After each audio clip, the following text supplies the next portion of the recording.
Welcome to another episode of the 5enses podcast. I'm your host, Robert Zinni. Today, I'm sitting down with one of my favorite people, Maria Lynam, who's a community organizer for groups such as the Democratic Women of the Prescott Area and Prescott Individual. And today, we're going to be highlighting her life in community organizing, but then also talking about Democratic candidates that came from Prescott Individual and some other stuff like that. Maria, thank you for being in the studio. Thank you. It's nothing like being interviewed by one of my favorite people. So thank you for having me. No problem, Maria.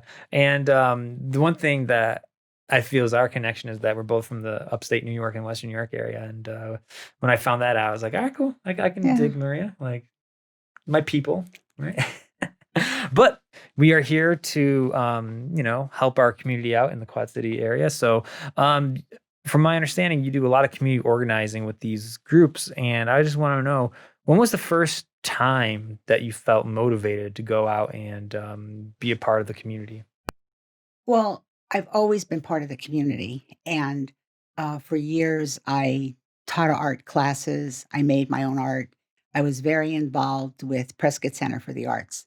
And I was on the Visual Arts Committee and their board. So that was my entree into the community. And after 45 got elected, um, I kind of went into a visual slump. I couldn't create any art. I was just kind of depressed. It's like, really? We elected this guy, right? So before the first women's march, which was in the end of January of 2017, I saw a little ad in the paper that said people were getting involved at Granite Peak Unitarian Universalist congregation. And just so the people that are listening know, it's called GPUUC. So when you hear me use that again, you'll know what it is.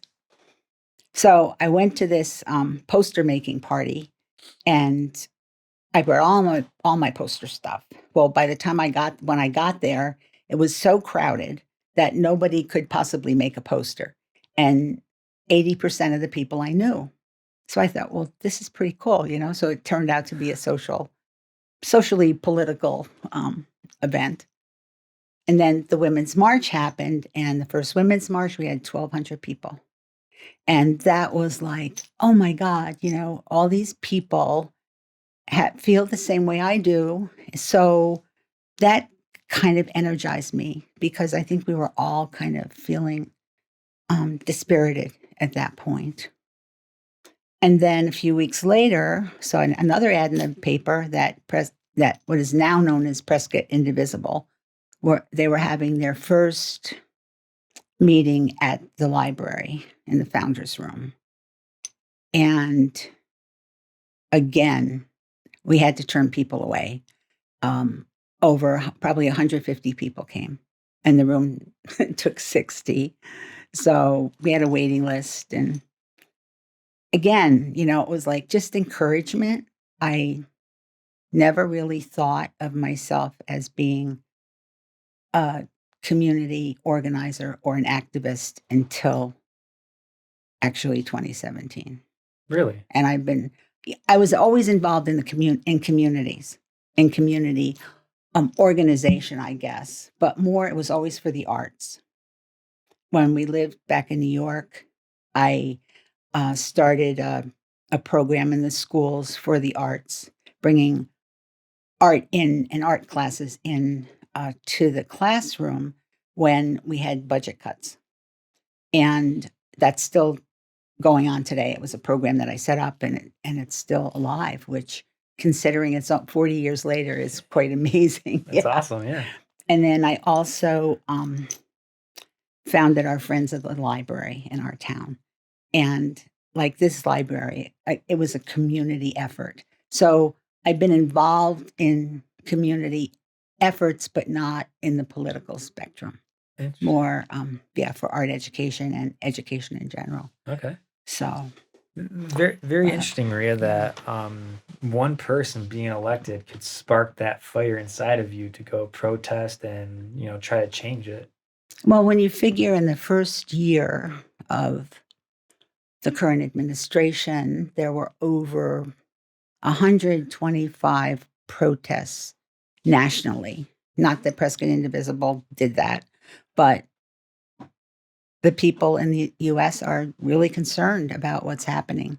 Mm-hmm. And yeah, you feel like you're part of a bigger picture. You keep on telling us that you're involved with Prescott Indivisible. So for our audience members out there, could you describe what the mission of Prescott Indivisible is? Well, we are one of 6,000 chapters of Indivisible across the U.S. We're a grassroots movement. Anybody can join us, which is really nice. And we're concerned with basically keeping our democracy safe. And right from the very beginning, the purpose of Indivisible, National Indivisible, has been to remove the current president and his administration. So that's what we try to do. Okay. And just knowing more about Prescott Indivisible, you have committees that work on different social topics. Is that correct? We do. We have a number of teams. We have our immigration team, education, environment, communication, voter education. And then we have a group called the Peacekeepers. So if we have a protest, they're the ones that liaison. They liaise with the police department and make sure that we are safe. We have a really good team. And one of the things that I started when Prescott Indivisible was formed, I do what is now a biweekly newsletter called Persist and Resist. And it brings the community together. And Prescott Indivisible, we become a collaborator. We work with other organizations that have the same concerns that we do. And it's huge. I mean, it's amazing how many people attend our protests, our meetings, read the newsletter. And don't you ever make a mistake, because you'll hear about it. So. Right. Okay. So you were talking about the Women's March, and recently, to date this show, we also had the Black Lives Matter march or protest a couple weeks ago. You were there. I was in Colorado doing my little adventure. How was that? Because there was a lot of like misinformation in my mind about like what was going on, about like it was Antifa, but it was really like 90% Prescott people, right? Yeah, I would say 100% Prescott people. Nobody was bussed in. But let me just start by saying, because of family health issues, I was under quarantine. So I could not join the protest per se, but I stayed in my car.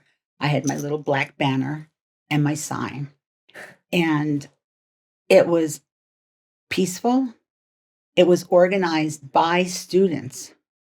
So it gave another dimension that we miss, because we've tried very hard to be inclusive with the younger community, but their work and school precludes a lot of social activism or political activism. So this was the first time that students came together and pulled our Black Lives Matter protest or march together.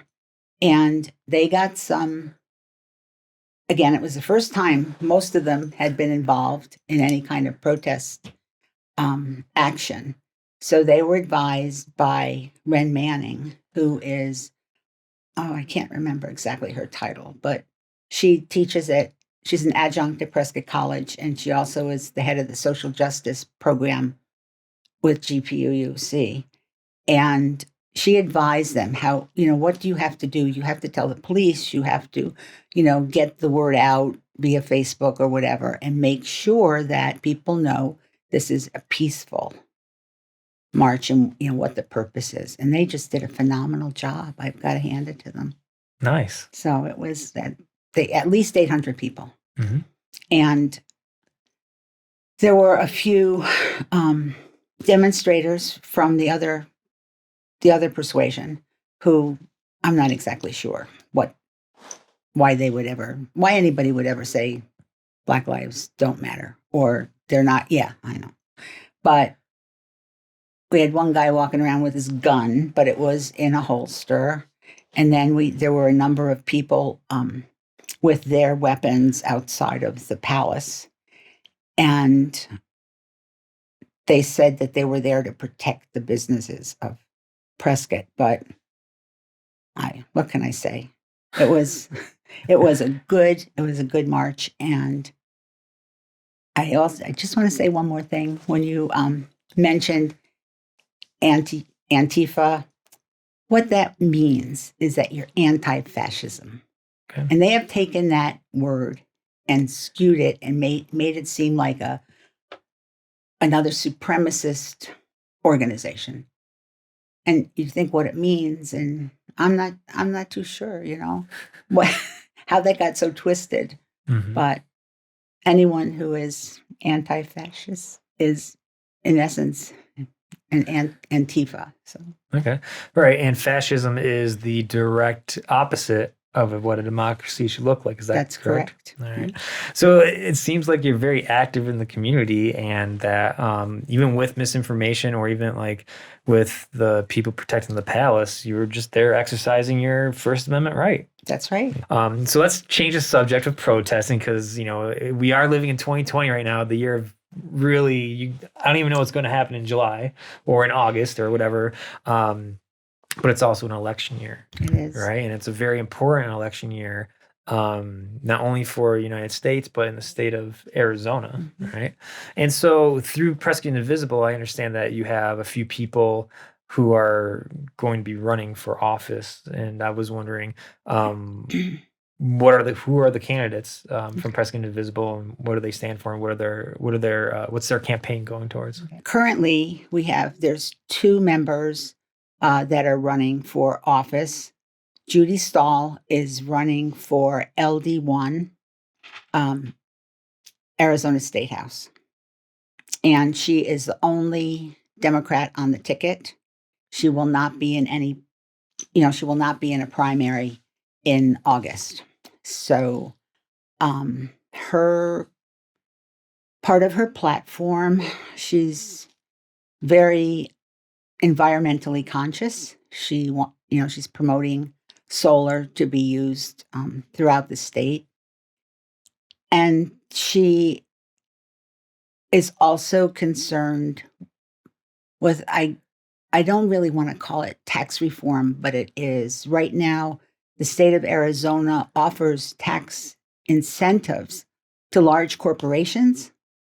And that starves the flow of money through the state because they're not paying any income tax or very limited income tax. So it affects their education. There's not enough money in the budget. Well, there is definitely not enough money in the budget for education, but it trickles down, and small businesses are paying more than their fair share because you have large corporations coming in not paying at all or very limited amounts. So that's another issue that she's very concerned about. And she'd like to bring telemedicine to the county because our county, as so many of you know, is bigger than the state of Rhode Island. And there are areas that are inaccessible, that don't have any kind of medical support. So she's encouraging that. And the biggest thing I think on her agenda really is supporting education. It's just huge. I mean, we're starving, and our kids are suffering from lack of funding in the classroom. And teachers, as you know, because you're a teacher, or there's just not enough. There's not enough money. You take money out of your pocket to provide for your students. And I've probably forgotten a few things because it's extensive. I suggest that you go on judystahl.com and excuse me, she has her platform questions and answers. And she's also looking for volunteers. So if anybody wants to get involved, go on again, judystahl.com and click volunteer or donate. and help her out. And then the other member who is running for public office is John Lutz. And he is currently the chair of the Yavapai County Democratic Party. And he's running for Yavapai County Board of Supervisors in District 1. And his website is Lutz and then the number 4, BOSS, I believe.com. And they're both on Facebook. So John has a number of concerns also. He's, again, a huge proponent of solar. And we've talked at various times, Yavapai County potentially, we could have, maybe we could have our own grid. I don't know. He doesn't know either, but it's something that is in the back of his mind. And then he's concerned about animal rights. You put a highway in, make corridors available so the animals can cross. Otherwise, there's going to be mass slaughters on our highways.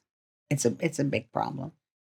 And he wants to fund more fully our county libraries and also the parks and recreation. So again, a lot of it's for the kids, but a lot of it's for the older population too, because that's where you go. If you're in an outlying district, the library is like the center of of many of the smaller towns. And then he's also not in favor of building the proposed jail at this time. And that's a whole other issue. The current Board of Supervisors raised our property taxes to fund a jail that had been voted down twice by the citizenry of Yavapai County. Really? Yeah, really. Okay. So that's a whole different thing. And we'll be hearing a lot more of that, I think, in the election. Okay. So is the jail going through, or is it? The jail's already, they've budgeted for the money for the jail, but it hasn't been spent yet. Right now, I think they're spending money on architect's plans, and it's in the infancy. Okay. Well, I think it's beyond that. But yeah, they have the land. They know what they need in the jail, and I don't know, especially now when sales tax is lower, and the county has over $500 million. That's what they administer. So are we going to put a good portion into building a new jail, or potentially beefing up rehabilitation and looking at different ways to keep the criminal population down? So you're a part of the Democratic Women of Prescott Area, all right? Mm-hmm. And so can you talk to us a little bit about that organization? Sure. I've been the chair of the Democratic Women of the Prescott Area for the past year and a quarter.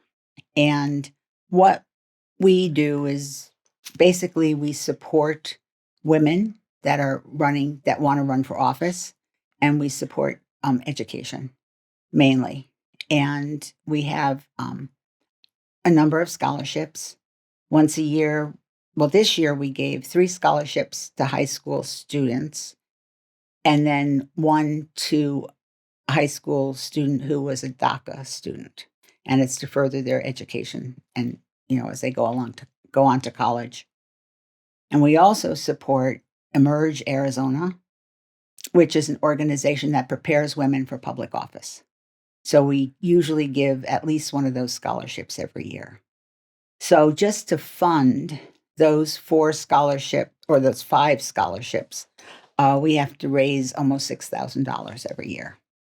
And so part of our mission is to raise money to keep our programs going. But we also encourage our members to volunteer for various campaigns, political campaigns.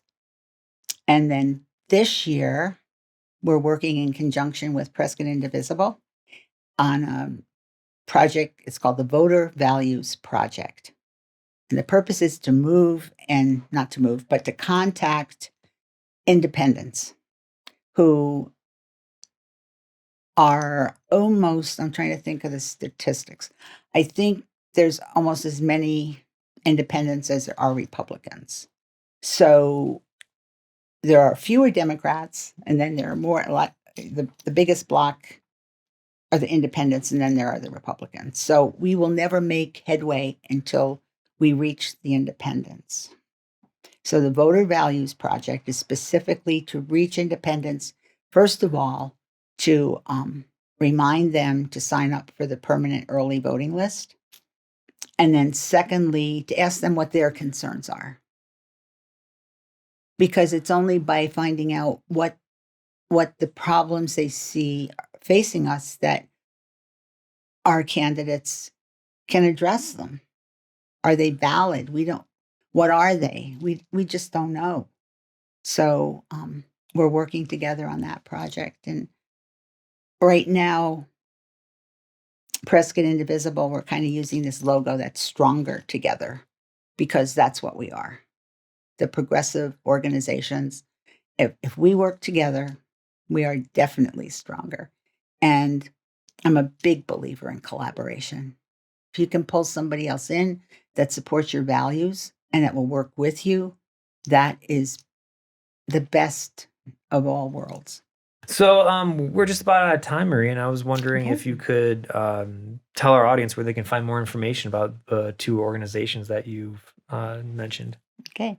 Prescott Indivisible. You can go on Prescott Indivisible, oneword.org. And we have a new website. It's still being a little bit tinkered with, but it's quite impressive. So you can sign up, you can volunteer, and we have our monthly meetings on Zoom.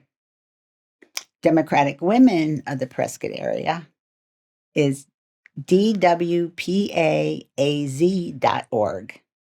And we also, we have another phenomenal website. And anything you want to know about the organization and what we are doing is on that. Again, you can donate, you can volunteer, see what our programs are, upcoming programs. We have our monthly meetings on Zoom. And in addition, both organizations have very active Facebook pages. So Maria, thank you very much for being our guest today. I loved every minute of it. Oh, I bet. All right. Thank you so much. No problem. Tell Bill I said hi. I will. And likewise to Whitney. And for more information, log on to 5ensesmag.com. Like us on Facebook, Twitter, and Instagram. And don't forget, the magazine is back in print.